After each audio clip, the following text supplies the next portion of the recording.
નમસ્કાર, અમારી વિશેષ રજૂઆતમાં આપનું સ્વાગત છે. હું છું અક્ષય. 5 રાજ્યોની વિધાનસભા ચૂંટણીનું પરિણામ આવ્યું ત્યારબાદ પંજાબમાં આમ આદમી પાર્ટીએ ખૂબ સારું પ્રદર્શન કર્યું અને સરકાર બનાવી. આ પ્રદર્શનને કારણે હવે આમ આદમી પાર્ટીને એવું લાગી રહ્યું છે કે ગુજરાતમાં પણ તેઓ સારું પ્રદર્શન કરી શકે છે અને માટે આમ આદમી પાર્ટીના રાષ્ટ્રીય સંયોજક અને મુખ્યપ્રધાન દિલ્હીના અરવિંદ કેજરીવાલ સાથે પંજાબના મુખ્યપ્રધાન ભગવંત માન બંને ગુજરાતના પ્રવાસે આવ્યા છે અને આખરે તેઓને કેમ એમ લાગી રહ્યું છે કે ગુજરાતમાં સારું પ્રદર્શન થઈ શકે, જ્યાં ભારતીય જનતા પાર્ટીનો ગઢ છે, આખરે કયા એવા ચિહ્નો તેમને દેખાઈ રહ્યા છે તે વિશે ચર્ચા કરવા માટે તેમની સાથે સમજવા માટે આપણી સાથે ઉપસ્થિત છે અરવિંદ કેજરીવાલજી, ભગવંત માનજી અને સાથે वरिष्ठ पत्रकार हमारा सहयोगी अजय भाई उमट पर है. सबसे पहले अरविंद जी आपसे ये सवाल पूछना चाहेंगे क्योंकि 25 सालों तक जब भारतीय जनता पार्टी की यहाँ पर सत्ता रही है, आप क्या लेकर आने वाले हो कि जिसके बेस पर आपको ऐसा लग रहा है कि गुजरात की जनता आपको सपोर्ट करेगी, आपको चुनेगी? देश भर में मुद्दे वही हैं. एक इंसान अपने परिवार को पालना चाहता है. दिल्ली में हमारी सरकार बनी 5 साल के अंदर आज दिल्ली के सरकारी स्कूल शानदार हैं. डोनाल्ड ट्रंप साहब जब देश में आए थे, उनकी वाइफ मेलेनिया ट्रंप हमारे दिल्ली के सरकारी स्कूल देखने आई. मैंने पता किया, पूरी दुनिया में घूमते थे वो और किसी भी देश में कोई स्कूल नहीं देखने गए. मेलेनिया ट्रंप दिल्ली का सरकारी स्कूल देखने के लिए आई. इतना अच्छा हो गया, स्कूल अच्छे हो गए. दिल्ली के लोगों को हमने, पूरे दिल्ली के लोगों को कोई भी बीमारी हो जाए, चाहे अमीर हो चाहे गरीब हो, सारा इलाज मुफ्त होता है. दिल्ली के लोगों का इलाज अच्छा दिया, शिक्षा अच्छी दी, सड़क अच्छी कर दी, बिजली 24 घंटे फ्री कर दी. 24 घंटे हो फ्री है बिजली. अगर 5 साल में हम कर सकते हैं तो बाकी देश में भी हो सकता है. उसी को देख के पंजाब के लोगों ने हमें वोट दिया कि आप भी कीजिए. गुजरात के लोगों की भी वही समस्याएं हैं. मुझे पता चला आज इन्होंने अभी सरकार शुरू की है, उन्होंने 25,000 सरकारी नौकरियां बनते ही निकाल दी. यहाँ भी लोगों को रोजगार चाहिए. गुजरात का युवा भी बिना रोजगार के. सोशल मीडिया में जैसे आपने पंजाब की बात की, मैं मान साहब आपको ये पूछना चाहूँगा क्योंकि अभी हाल फिलहाल के दिनों में जो किसानों ने प्रदर्शन किया सोशल मीडिया में, गुजरात में भी वो चला कि उन पर लाठीचार्ज हुआ. तो ऐसा भी जब और पार्टियां बताती है कि जो कमिटमेंट दिए, आपको लग रहा है कि वो रियल चैलेंज है अब उसको पूरा करने के लिए? पूरा करेंगे. पूरा करने के लिए नॉट ओनली हमने इस बार वादे नहीं किए, हमने गारंटियाँ दी हैं कि गारंटी देते हैं आपको ये होगा. हमारे यहाँ कॉटन बेल्ट है, बठिंडा, मानसा, अबोहर तक ये कॉटन बेल्ट है. तो वहाँ पिंक सुंडी का एक हमला हो गया था, तो उसमें बहुत सी फसल बर्बाद हो गई. हमने आते ही 101 करोड़ का मुआवजा जारी कर दिया. 72,000 का, 78,000 का, 57,000 का चेक दिया. इससे पहले मजाक होता था, 23 रुपये का चेक, 56 रुपये का चेक, मतलब जख्म पर नमक डालने वाली बात. और पंजाब में कोई लाठीचार्ज नहीं होगा. आपके यहाँ कोई सोशल मीडिया शायद ऐसा कुछ बोल रहा है. पंजाब में तो किसान जो हैं वो इस बात से खुश हैं कि हमें आते ही हमारे खाते में पैसे आ गए. हमारे से पहले वाली सरकार के टाइम पे जो कपास खराब हुई थी उस सरकार ने नहीं दिया. इन्होंने आते ही 10 दिन के अंदर बनते ही किसानों को मुआवजा दे दिया उस फसल बर्बाद होने का. हाँ, तो बाकी जो आपने बोला था आपके ओपनिंग रिमार्क्स में, तो मैं बोल तो नहीं सकता गुजराती, लेकिन मैं समझ रहा था कि 5 राज्यों में चुनाव हुए. पंजाब में भारी भरकम बहुमत से आम आदमी ने सरकार बनाई और आम आदमी पर आप देखना चाहती है कि हम गुजरात में भी ऐसा कर सकते हैं. और क्यों आप बहुत जल्दी गुजराती सीख गए. आपको जैसे मैं देख रहा था कि इसी सिलसिले में आज वो यहाँ पे आए हैं. हाँ. हम इनसे पूछेंगे कैसे आप बिल्कुल सही ऐसा कर सकते हो. मैं समझता हूँ आपकी हाँ. बात ना. तो मतलब ये मुद्दे देश के वही हैं. करप्शन देश का मुद्दा है, गुजरात का मुद्दा नहीं है. इन्होंने एक शानदार अभी कदम उठाया, दिल्ली में भी पहले हमने किया था. पंजाब में 10 दिन के अंदर करप्शन खत्म हो गया है. कम नहीं हुआ है, खत्म हो गया है.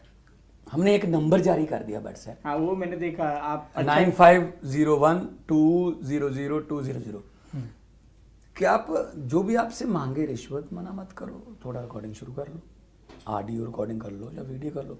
जो दिल्ली तो में इससे एक दिक्कत आई कि कुछ ऑफिसर्स ने ये कर दिया कि अंदर मोबाइल अलाउड नहीं है.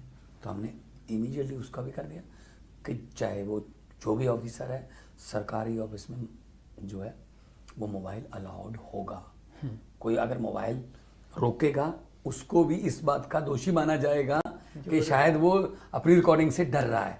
और एक सबसे बड़ी बात जो हमने की, पंजाब में और दिल्ली में तो हो चुका है, किसी भी सरकारी ऑफिस में मुख्यमंत्री की तस्वीर नहीं लगेगी, उसमें शहीद आज़म भगत सिंह और बाबा साहब अम्बेडकर की तस्वीर लगेगी। सर उसको लेकर भी एक कंट्रोवर्सी हुई है कि गांधी जी की क्यों नहीं लगाए, हमने मना नहीं किया, अच्छा, कोई मना नहीं क्योंकि किया। गांधी जी की तस्वीर क्यों नहीं नहीं लगानी चाहिए, है ना? हाँ, बिल्कुल क्योंकि लगानी आप चाहिए। गुजरात में आए, आप गांधी जी से शुरुआत की, अच्छी बात है, लेकिन एक कंट्रोवर्सी हुई बिल्कुल, है कि गांधी बिल्कुल जी की लगानी क्यों हमने नहीं। ये कहा कि मुख्यमंत्री की नहीं लगी। नहीं, वो अच्छी बात है, वो अच्छी बात है, किसी नेता की नहीं लगेगी। किसी की नेता की नहीं, वो अच्छी बात है, लेकिन अच्छी बात है कि आप गुजराती समझ गए। और केजरीवाल जी ने तो आज कैंप शो से शुरुआत भी की। केजरीवाल जी, एक बेसिक सवाल है, देखिए आप पंजाब में जीत गए, बहुत बहुत बधाई, लेकिन 4 राज्य जो है आप कह रहे हो कि पूरे देश में यही इश्यू है, तो उत्तर प्रदेश में भी यही इश्यू था, अनएम्प्लॉयमेंट थी, गरीबी थी, वहाँ तो मतलब वो एनिमल्स का भी स्ट्रे एनिमल्स के भी इश्यूज थे, वहाँ तो फार्मर एजिटेशन भी था, जाट बेल्ट में सिख लोग काफ़ी नाराज थे। बावजूद उसके उत्तर प्रदेश, उत्तराखंड, मणिपुर और गोवा, जिसमें से 2 राज्यों में तो आम आदमी पार्टी भी चुनाव लड़ी थी, तो वहाँ पर आम आदमी पार्टी को उतनी सफलता नहीं मिली। बीजेपी का तो कोई रैंक एंड फाइल वहाँ पंजाब में था ही नहीं, और बीजेपी नहीं आया, वहाँ शिरोमणि अकाली दल और वही था। मेरा सवाल ये है सर कि गुजरात एक ऐसा स्टेट है, खास करके केजरीवाल जी आपसे, कि जहाँ अभी तक 2 पार्टी सिस्टम ही ज़्यादा रही है। पहले 3 भूतपूर्व मुख्यमंत्री जो काफ़ी कदावर उनका कद माना जाता था, जैसे चिमन भाई पटेल है या शंकर सिंह वाघेला है या केशुभाई पटेल तो पाटीदार के सबसे बड़े नेता माने जाते थे। वो उन्होंने जब अलग पार्टी बनाई भारतीय जनता पार्टी से निकल के, उनको सिर्फ 2 सीट मिली, एक विसावदर की और गारी की। शंकर सिंह वाघेला जब चुनाव लड़े तो उनको सिर्फ 4 सीट मिली। तो गुजरात एक ऐसा स्टेट है कि जहाँ 3rd ऑप्शन जो है वो लोग इजीली एक्सेप्ट नहीं करते हैं। इस बैकग्राउंड पे मेरा ये सवाल है कि आपके पास अभी यहाँ रैंक फाइल संगठन नहीं है, तो टाइम पीरियड तो शायद बहुत कम है, हो सकता है चुनाव जल्दी भी हो जाए, तो आप क्या करोगे मतलब उसमें? आज मैंने बोला कि हम कोई बीजेपी को हराने नहीं आए जी, हम कोई कांग्रेस को भी हराने नहीं आए, राइट। हम देश को जिताने के लिए आए हैं, हम गुजरात को जिताने के लिए आए हैं, हम गुजरातियों को जिताने के लिए आए हैं। आज देश के अंदर एक फ्रेश पॉलिटिक्स की शुरुआत हुई है, एक फ्रेश हवा बह रही है, बिल्कुल फ्रेश एनर्जी है, नई पार्टी, नए चेहरे, नई राजनीति, जिसको दिल्ली के लोगों ने मौका दिया, पंजाब के लोगों ने मौका दिया, गुजरात के लोगों के भी वही मुद्दे हैं। गुजरात में सरकारी स्कूलों का बहुत बुरा हाल है, लोग चाहते हैं कि सरकारी स्कूल अच्छे हों। गुजरात में प्राइवेट स्कूल वाले हर साल अनऑप्शन आप फीस बढ़ा देते हैं। इन्होंने अभी ऑर्डर जारी किया, पंजाब में अब कोई फीस नहीं बढ़ाई जाएगी प्राइवेट स्कूलों की। दिल्ली में हमने 7 साल से किसी प्राइवेट स्कूल को फीस नहीं बढ़ाने दी, 7 साल से।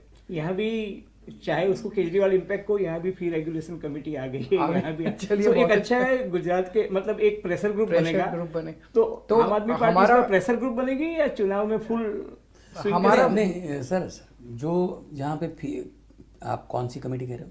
फी रेगुलेशन कमेटी, उसी की मर्जी से अब बढ़ भी रही है, सिर्फ कमेटी बनी है। मुझे give ये justification। आज मुझे कोई आज गुजरात के टीचर आए थे मेरे पास, हाँ, वो कह रहे हैं जी वो तो कमेटी बनाई है।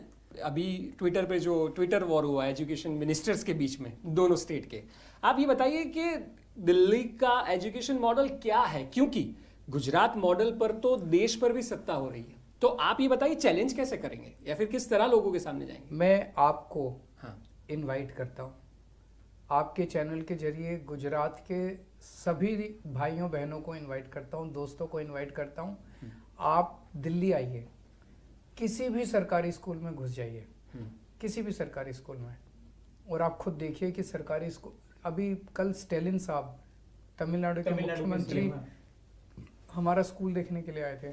सरकारी स्कूल इतने शानदार हो गए हैं और वो अच्छे हो गए, इसके सबसे बड़े 2 प्रमाण हैं। इस साल 4.25 लाख बच्चों ने दिल्ली में प्राइवेट स्कूल से नाम कटा के सरकारी स्कूल में भर्ती हुए हैं, बड़े बड़े स्कूलों से नाम कटा के। ये बड़ी बात है। हमारे सरकारी स्कूलों के इस बार 12वीं के नतीजे 99.7% नतीजे, कभी सुना था सरकारी स्कूलों के नतीजे?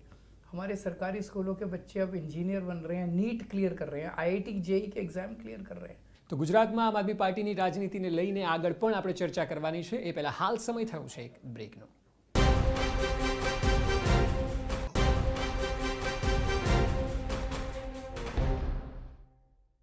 गांधीनगर में अभी महानगर पालिका के चुनाव हुए, तो कांग्रेस और आम आदमी पार्टी के बीच में जो पोलराइजेशन हुआ कि 28% वोट्स कांग्रेस पार्टी को मिले, 22% जितने आम आदमी पार्टी को मिले.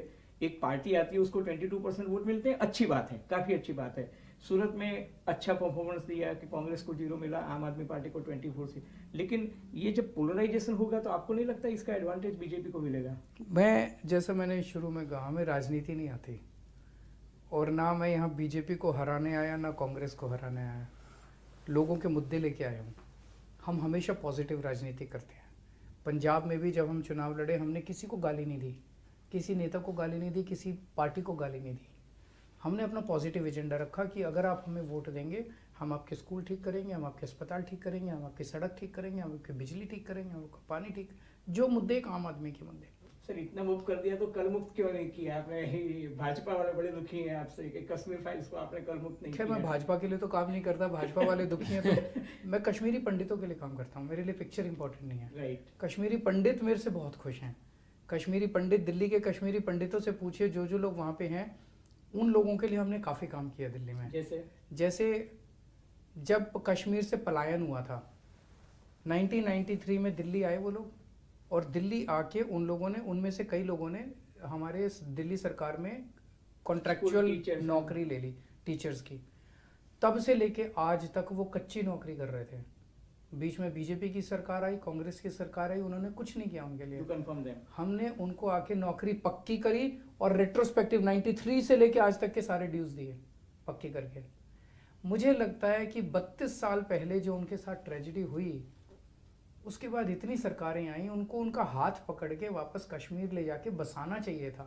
रिहेबिलिटेशन नहीं हुआ. 32 साल के बाद आप उनको कहते हो कि आपके लिए पिक्चर बना दिया, पिक्चर देख लो.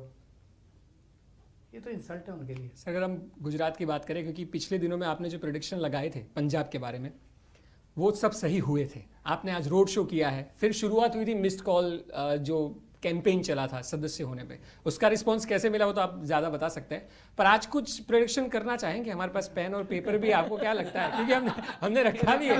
आपका आकलन क्या है, आपको क्या लगता है गुजरात में? मतलब मैं ऑनेस्टली बताऊं, जब आपने कहा था कि चन्नी जी दोनों सीट से हारेंगे तो मुझे लगा कि सीएम दोनों सीट से कैसे हार सकता है. एटलीस्ट, और मैंने कहा था पांचों बादल हारेंगे. हार गए.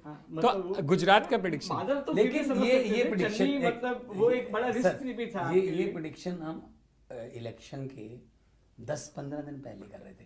हमें फील्ड में जाने दीजिए, हम आंख देख के बता देंगे लोगों की वोट डालने वाला है या नहीं डालने वाला. तो आज आप अगर पेपर पेन लेके आ जाओगे, तो हम ज्योतिषी तो है, हाँ, ये तो ऑफर है, ज्योतिषी तो है नहीं, अभी थोड़ा टू अर्ली. पर हाँ 15-20 दिन पहले पेपर और कागज लेके आना, हम लिख के देंगे. आपको क्या लगता है गुजरात में चुनाव जल्दी आएंगे? नहीं, जब भी आए चुनाव तो खैर इलेक्शन कमीशन हमारी एक संवैधानिक संस्था है. आपका क्या आकलन है? पता नहीं, मैं सुन रहे हैं र्यूमर्स हैं कि कोई कह रहे जल्दी होंगे, कोई कह रहे टाइम पे होंगे. देखिए गुजरात, आप दिल्ली और पंजाब की बात करें, जिस तरह से आप जीते, आप 2 बार और आपने शुरुआत की है, उसमें विपक्ष का जो रोल है साइडलाइन हो गया इसलिए क्योंकि रिस्पॉन्स ऐसा मिला. लोगों ने सरकार को इतने अच्छे से चुना है. गुजरात की अगर बात करें तो गुजरात में हमेशा से कांग्रेस एक स्ट्रॉन्ग विपक्ष के तौर पर रहा है. गुजरात के लोगों ने वोट इस तरह किया है कि चाहे हिंदुत्व का माहौल हो कि विकास का माहौल हो, हमेशा 50-55 से ज़्यादा तो लाए हैं. आप अपने आप को, जब आप लोगों के बीच में जाएंगे, आप कहाँ देखते हो? क्या आप कांग्रेस को रिप्लेस करने वाले हो या फिर आप सरकार का ड्रीम देख रहे हो कि आप इस बार इतना जोर लगाएंगे कि ये जो 25-27 साल से नहीं हुआ वो आप करके दिखाएंगे? मैंने जैसे कहा, हम ना तो कांग्रेस को हराने आए ना बीजेपी को. मेरे को राजनीति नहीं आती, मुझे देशभक्ति आती है. मुझे भ्रष्टाचार खत्म करना आता है. जो गुजराती गुजरात से भ्रष्टाचार खत्म करना चाहते हैं, हमें मौका देके देखो. 27 साल आपने इनको मौका दिया, अब देखो 27 साल बहुत होते हैं. केजरीवाल जी, आपने कहा कि फ्रेश चेहरे हैं. जैसे पंजाब में आपके पास मान साहब थे तो वेरी पॉपुलर फेस, दिल्ली में आप थे वेरी पॉपुलर, एक्टिविज्म से लेके लोगों ने आपको इनकम टैक्स ऑफिसर की तरह देखा था. गुजरात में ऐसा कौन सा चेहरा है जो आप प्रोजेक्ट करना चाहते हो? आप ये बताओ, 10 साल पहले आप केजरीवाल को जानते थे? वैसे मैं जानता था व्यक्तिगत तौर पे, लेकिन हाँ आम आदमी नहीं जानता था. 15 साल पहले आप मान साहब को एक आर्टिस्ट के रूप में जानते थे. बिल्कुल. हम दोनों आम लोग हैं, जनता ने मौका दिया, जनता ने विश्वास किया। फिर भी गुजरात के 6.5 करोड़ लोगों पे भरोसा रखिए, आपको बहुत जल्दी एक ऐसा चेहरा गुजरात के लोग देंगे जो गुजरात के लोगों के सपने पूरे करेंगे। नरेश पटेल से कुछ बातचीत हुई, पाटीदार नेता हैं, उनसे मुलाकात हुई है? नहीं, उनसे मुलाकात जरूर हुई है, लेकिन इस बारे में कोई अभी चेहरा या उस तरह से कोई वो नहीं हुआ। लेकिन वो मुलाकात ज्वाइन मेरी करेंगे आपको? मुलाकात मेरी बहुत सारे लोगों से हो रही है जब से हमने गुजरात में इंटरेस्ट लेना चालू किया। अलग अलग पार्टियों से अच्छे लोग आ रहे हैं, बातचीत कर रहे हैं, और समय समय पे देखते हैं कितना साथ चलने का, किसके साथ यहाँ तो चलने का। रूमर्स ये थी कि नरेश पटेल को अगर आपने पंजाब से राज्यसभा का टिकट दे दिया होता तो शायद वो सोचते कि वो उन्होंने कभी मांगा भी नहीं हमसे। अच्छा। मतलब to be fair to him, उन्होंने कभी हमसे अप्रोच नहीं किया, कभी हमसे नहीं मांगा। मान साहब, ये चीज़ तो थी कि पंजाब में भी आप 2015 से, उससे पहले से आप काम कर रहे थे, एक संगठन था, दिल्ली में आपका संगठन है, गुजरात क्योंकि संगठन के बेस पे ही आप चुनाव लड़ते हैं और जीतते हैं। गुजरात में बड़ा चेहरा जैसे महेश सवानी, वो पिछले दिनों चले गए, ठीक है, काफी तो लोग आपकी पार्टी छोड़ के गए, छोड़ के जैसे चले सूरत में गए। भी- तो संगठन जो आप सालों से पंजाब में काम कर रहे थे, तो उसका रिजल्ट आज मिला है, तो संगठन जो है वो किस तरह आगे बढ़ेगा? या क्योंकि चुनाव सर पर है, ऐसा तो है नहीं कि बहुत टाइम है आपके पास कि आप संगठन बिल्डअप कर सके, आप किस तरह आगे बढ़ेंगे संगठन के? गुजरात में भी पिछले कुछ सालों से काम चल रहा है। गुजरात में भी संगठन बनाने की प्रक्रिया चल रही है। संगठन बनाने का काम और उसको मजबूत करने का काम कभी भी पूरा नहीं होता, हमेशा it's an ongoing dynamic exercise. तो अभी संगठन को और भी अच्छा कर रहे हैं, अब गतिविधियां भी और भी ज़्यादा बढ़ेंगी। चुनाव, मैं मानता हूँ संगठन इंपॉर्टेंट होता है, लेकिन चुनाव के लिए एक चीज़ सबसे इंपॉर्टेंट होती है, होप, उम्मीद। उम्मीद। लोगों को उम्मीद किससे है? लोगों को क्या लगता है कि कौन हमारा भला करेगा? जिस दिन लोगों को वो उम्मीद किसी से हो जाए और उम्मीद पे विश्वास हो जाए, फिर लोग खुद ही संगठन बन जाते हैं। फिर उम्मीद पे तो दुनिया टिकी हुई है। आंधी आती है। लोग संगठन गुजरात बन जाते में जैसे जैसे मोदी साहब का फेस, अगर मैं नाम लेके बात करूं, क्योंकि यहाँ से शुरुआत की, इतने पॉपुलर है, वो जब आते हैं तब एक करिश्मा दिखता है, तो उसके बेस पे वो जीतते भी है। आपको ऐसा लग रहा है कि वो आप रिप्लेस कर पाएंगे? क्योंकि सबसे बड़ी चैलेंज है वो जब आते हैं और वो जब वो गुजराती में बोलना शुरू करते हैं, वो जो कनेक्ट करते हैं, तो वही आपको नहीं लगता सबसे बड़ी चैलेंज? और क्या आप अपने फेस से उनको रिप्लेस कर पाएंगे, वो भी गुजरात में?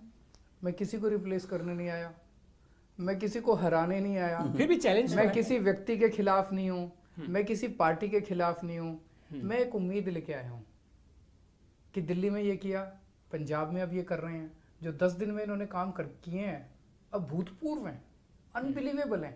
तो वो उम्मीद लेके आए हैं, जनता मौका देगी, काम करेंगे। चलिए, आप होप की बात करें जाते जाते, क्योंकि अब वक्त हो चुका है। आप केजरीवाल जी आने वाले दिनों में कितने बार गुजरात आने वाले हैं, क्या कार्यक्रम है, या फिर किस तरह आपकी स्ट्रेटेजी आगे बढ़ेगी, जो भी आप कहना चाहें? बहुत जल्दी आऊँगा, काफ़ी हाँ। फ्रीक्वेंटली आऊँगा, कम से कम महीने में 2 से ज़्यादा बार आऊँगा मैं। और बात केवल मेरी नहीं है, बात यह है कि हमारा मकसद ये रहेगा कि गुजरात के 6.5 करोड़ लोगों को किस तरह से जोड़ के इस पूरी मुहिम में हम उनको शामिल कर सकें। ठीक है। लोग लोग हमसे पूछते हैं पैसा कहाँ से आएगा, पैसा लोग देंगे, हमारे पास पैसा नहीं है। मैंने कट्टर ईमानदारी से सरकार चलाई है, ना मेरी बैंक में पैसा है, ना मेरी पार्टी के बैंक में पैसा है, फक्कड़ आदमी हूँ। गुजरात के लोग टाइम देंगे, गुजरात के लोग पैसा देंगे, गुजरात के लोग जिताएंगे। जी। एक आखिरी सवाल, जी, जैसे जी। आपने कहा हेल्थ एंड एजुकेशन वो आपकी प्रायोरिटी और वो आपकी यूएसपी भी है कि दिल्ली मॉडल ने ये करके दिखाया है, मतलब वो एज यू सब सेड लोग कि मानते Mrs Donald Trump also admired you and appreciated you. लेकिन गुजरात में क्या रहेगा? एजुकेशन, हेल्थ के अलावा कौन से इश्यूज ऐसे रहेंगे? रोजगार, हाँ, रोजगार बहुत इंपॉर्टेंट है। करप्शन, एम्प्लॉयमेंट में बिजली बहुत महंगी है, बहुत महंगी है। अगर बिजली हम फ्री करते हैं, कर्मचारियों को पक्का करने की ज़रूरत है। तो मुद्दे बहुत सारे हैं। ये तो मुद्दे एक मेरे कर्सरी मुझे पता चला, लेकिन मुद्दे भी जनता से निकल के आएंगे। सर, जनता के बीच में जब घूमेंगे तो और भी नए मुद्दे निकल के एक आएंगे। केजरीवाल मॉडल के सामने एक मतलब अभी मैं आईआईएम में और वहाँ ये डिबेट सुन रहा था, तो वो कह रहे थे कि भाई ये फ्री बी पॉलिटिक्स जो है वो कब तक चलेगा कि अब एक हम चीज फ्री बताएं। में देंगे, बिजली देंगे, फ्री में देंगे, तो ये फ्री का पॉलिटिक्स जो है आज इतनी- economically you think it is viable? 5 चीजें फ्री देते हैं हम दिल्ली में। आज एक आम आदमी का घर का खर्चा नहीं चल रहा, इतनी महंगाई हो गई, इतनी महंगाई हो गई। दूसरी पार्टियां जब सत्ता में आई, उन्होंने अपनी ऐसी पॉलिसीज बनाई जिसकी वजह से महंगाई हो गई। अब इतनी महंगाई में अगर मैं दिल्ली के किसी घर की बिजली फ्री कर देता हूँ, उसके 3-4 हज़ार रुपये महीना बच जाते हैं, उसको थोड़ा सुकून मिलता है। अगर मैं किसी के बच्चों की शिक्षा फ्री कर देता हूँ, उसके 3 बच्चे हैं, 4-4 हज़ार रुपये महीना, 12,000 रुपये अगर उसके बच गए, उसकी फ़ायदा है। उसका सारा हेल्थ सर्विसेज हमने फ्री कर दी, उसकी दवाइयों का, घर में कोई बीमार होता है उसको फ़ायदा मिल गया, उसको पानी फ्री देते हैं हम, और महिलाओं को सफ़र फ्री देते हैं। 5 चीज़ें देते हैं। 5 चीज़ें एक आम आदमी की ज़िंदगी से जुड़ी हुई हैं। ये कैसे देता हूँ मैं? बजट में भ्रष्टाचार कैसे- खत्म कर दिया मैंने। मैं आपको लीकेज- बता रहा हूँ, अंदर लीकेज बंद आके कर। मैंने ये देखा है, इतना ज्यादा भ्रष्टाचार होता था, इतना ज्यादा भ्रष्टाचार होता था, मैंने और कुछ नहीं किया, भ्रष्टाचार खत्म कर दिया, पैसा ही पैसा बचने लग गया। नहीं, आप फ्री भी उस समय बोल सकते हो, अगर दिल्ली को कर्जे में डुबोकर लोगों को मैंने फायदा- कर्जा नहीं लिया, मैंने फ्रेश कोई नया टैक्स नहीं लगाया, उतना ही टैक्स, उससे कम कर दिए पर टैक्स। आप डिबेट अभी आपने केंद्र कहाँ पे सरकार के देखी? पास गए भी थे। ये डिबेट आपने कहाँ पे देखी थी? आए ऐसे मतलब आई। some few economists, you know, are discussing. तो गैस सिलेंडर पे कोई डिबेट हो रही है? पेट्रोल और डीजल के दाम पर कोई डिबेट हो रही है? होनी चाहिए। क्यों? जब इससे जो क्रूड ऑयल था 50% पे था, $76 पे था, तब भी ऊपर थे। अब कहते हैं यूक्रेन के साथ जंग लग गई, अब तो 80 पैसे हर रोज। आप आज ही 12 बजे से पहले अपना गाड़ी में तेल चढ़वा लीजिए, कल 80 पैसे और आ रहे हैं। वो तो सर मान साहब, फिर केंद्र सरकार से पैकेज बहुत की हुई जरूरत महंगाई पड़ती की है। मार, अब की बार ये बार, मतलब कम अगर उस समय में, उस मौसम में, उस माहौल में हम जनता का पैसा जनता पर लगा रहे हैं, तो अमेरिका कनाडा भी 5-5 हज़ार, 10-10 हज़ार डॉलर उन्होंने कोरोना के समय दिए हैं, और सिंगल मदर को कभी उसको बोलते हैं सोशल सिक्योरिटी, तो फ्री भी बदल के इसको सोशल सिक्योरिटी बोलना मैं मतलब उसी चलिए ठीक है, बिल्कुल आप दोनों ने अपना वक्त दिया और हमसे बात की, इसके लिए बहुत बहुत शुक्रिया। Thank you so much, thank you. तो best wishes for Gujarat. Thank you. તો બંને નેતાઓ એક આશા ચોક્કસ Hope રાખી never રહ્યા છે dies. કે So- 100% ગુજરાતમાં સફળતા મળશે। જો કે તો આગામી સમયમાં જ્યારે જેમ જેમ સમય જશે અને ઇલેક્શન નજીક આવશે ત્યારે ખ્યાલ આવશે કે આખરે પ્રજા છે તે જનાદેશ કોના પક્ષમાં આપે છે। मैं વિશેષ बताऊं, आपने कहा है, आपका दोनों को धन्यवाद। जैसे जैसे इलेक्शन नजदीक आते रहेंगे, इनको बार बार हम आपको दिखाते रहेंगे। वो शायरी कहना नहीं चाहोगे? थैंक यू, बहुत बहुत शुक्रिया, थैंक यू। Thank you.